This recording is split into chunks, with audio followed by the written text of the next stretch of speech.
পাকিস্তানে আজকে ঝাল ঝাল করে আলু ভর্তা খাবো। তবে আমার পাকিস্তানের পরিবার এই আলু ভর্তাটা খায় না, আর এই আলু ভর্তাটা আমি খুবই পছন্দ করি। আর এটা আমার হেলথের জন্য অনেক ভালো হবে, কারণ আমি এত বেশি শুকনো পাতলা। আমি হাত ফ্রেশ করে আসছি এইমাত্র। আর এই মরিচগুলো আমি তেলে ভেজে নিয়েছি, তেলে না সরি ঘিতে। এখানেতে বেশিরভাগ টাইমে মানুষ ঘি খায়, এটা আমি ঘিতে ভেজে নিয়েছি। মরিচগুলো দেখেন মচমচ হয়ে গেছে না?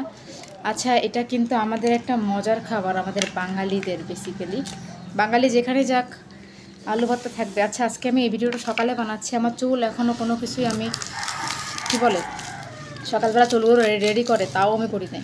ঠিক আছে, সকালবেলা আলু ভর্তা করলাম। আজকে আমার মন ছিল সকাল সকালে আমি একটু ঝাল ঝাল আলু ভর্তা খাবো, বিকজ ঝাল খেতে খুব ইচ্ছা করছিল। এখন আমি কি করব, একটু লবণ নিয়ে নিলাম। এই যে লবণ আর হচ্ছে কি বলে এখানে কাঁচামরিচ আর হচ্ছে পেঁয়াজটাকে আমি ভেজে নিয়েছিলাম দেখেন। আর আমার এটার সঙ্গে ঘি দেওয়া আছে অ্যাড করে, এটা সব হচ্ছে ঘি। দেখেন, দেখতে পাচ্ছেন এইসব ঘি দিয়ে ভেজেছি, আবার এটার সঙ্গে ঘিও অ্যাড করছি, ভাজা ঘি।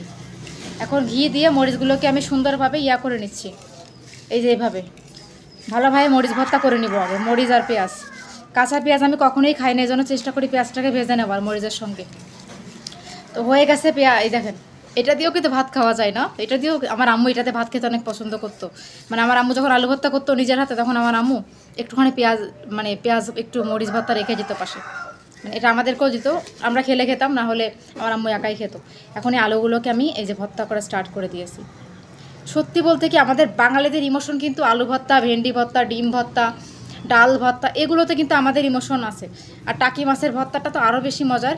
বাট আমি কখনো টাকি মাছের ভর্তা বাসায় করিনি, বাইরে গেলে কিনে খাই। বাংলাদেশে, এখানে পাওয়া যায় না, বাংলাদেশে বাইরে গেলে কিনে খাইতাম। আর আমার ওয়ান অফ দ্য ফেভারিট খাবার যদি বলা হয়, মানে আমার সব থেকে একটা ফেভারিট খাবার হচ্ছে কালো ভুনা, গরুর কালা ভুনা। খাসি আমি খাই না, তো গরুর কালা ভুনা আমার খুব বেশি প্রিয় একটা খাবার। আমার প্রিয় খাবারের মধ্যে গরুর কালা ভুনা আছে, আর আছে তেহারি। বিরিয়ানিটা আমার খুব একটা ভালো লাগে না, তেহারিটা আমার পছন্দ, গরুর তেহারিটা। আর হচ্ছে যে বিরিয়ানি যদি হয় তাহলে মুরগির হবে, গরুর বিরিয়ানি ভালো লাগে না আমার। বিরিয়ানি হতে হলে চিকেন হবে। ঠিক আছে, তো এই যে আলুটা একদম গলে গেছে, আলুটা অনেক ভালো ছিল আজকের। প্রায় সময় দেখি যে আলু ভর্তা করি, আলু অর্ধেক গলে না। ঠিক আছে, আজকে তো কপাল ভালো, আলুটা গলে গেছে। এটা আমি আমার পাকিস্তানি বরকে খাওয়ানো শেখাইছি, ও খায়, তবে রুটির সঙ্গে খায়। আপনারা অনেকে হাসবেন রুটির সঙ্গে খায় কেমন করে। দেখেন, ওদের খাবার হচ্ছে রুটি, তো ওদের খাবার তো আর ভাত না। আমাদের ভাত খাওয়া দেখো পাকিস্তানিরা হাসে। আমি যে ভাত খাই, আমার পরিবারে হাসে সবাই যে আমি ভাত কীভাবে খাই। ঠিক তেমন বাঙালিরাও হাসে যে রুটি কীভাবে খায়। ব্যাপার এটা না যে রুটি আর ভাত। এখন বাঙালিরা রুটি তো কন্টিনিউ খায় না 3 বেলা, তাদের কাছে হাস্য লাগতেই পারে। ঠিক তেমন পাকিস্তানিরা 3 বেলা ভাত তো আর খায় না, তাদের কাছেও হাসির লাগতে পারে যে ভাত কীভাবে খায়। এটাই হচ্ছে নিয়ম। প্রতিটা দেশের কাছে অন্য দেশের খাবারটা একটু ইউনিক লাগে, এটা স্বাভাবিক। তো ও প্রায় সময় খায়, আমি তো বলছেন একটু মরিচ কম দিতে হয়, আমি তখন ঝাল ঝাল করে দিলাম, ও তো খাবে না তাই।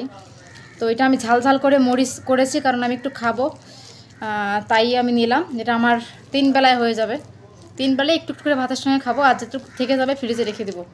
এখানে আমি 3টা আলু ভর্তা করছিলাম, একটা আলু ছোট, একটা মিডিয়াম, একটা বড়, 3 সাইজের আলু। আর ঘি দিয়ে ভর্তা করলে আলু ভর্তার টেস্টটা বেড়ে যায়। হ্যাঁ, ঘি দিয়ে যখন ভর্তা করবেন, আমি তো এটা মানে খেয়েই ফেলতে পারি বসে বসে। ঠিক আছে, বিসমিল্লাহ রহমানির রহিম। ওয়াও, এর থেকে ভালো খাবার দুনিয়াতে হওয়ার কোনো প্রশ্নই ওঠে না। আল্লাহর রহমত যে বিদেশের মাটিতে বসে আলু ভর্তা খাইতে পারতেছি, এর থেকে রহমতের খাবার আর কী হতে পারে?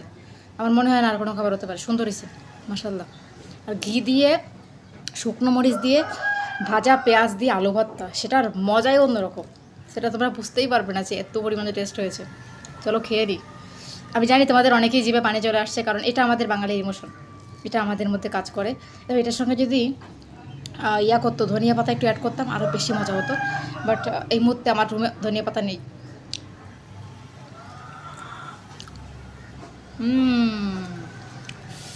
নিজের হাতে ভর্তা খাচ্ছি, একসময় আম্মুর হাতে খেতাম। ওয়াও,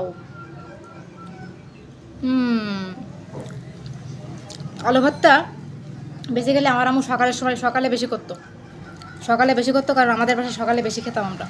দুপুর টাইমে কমই হতো, এজন্য আজকে বা সকালবেলা করলাম।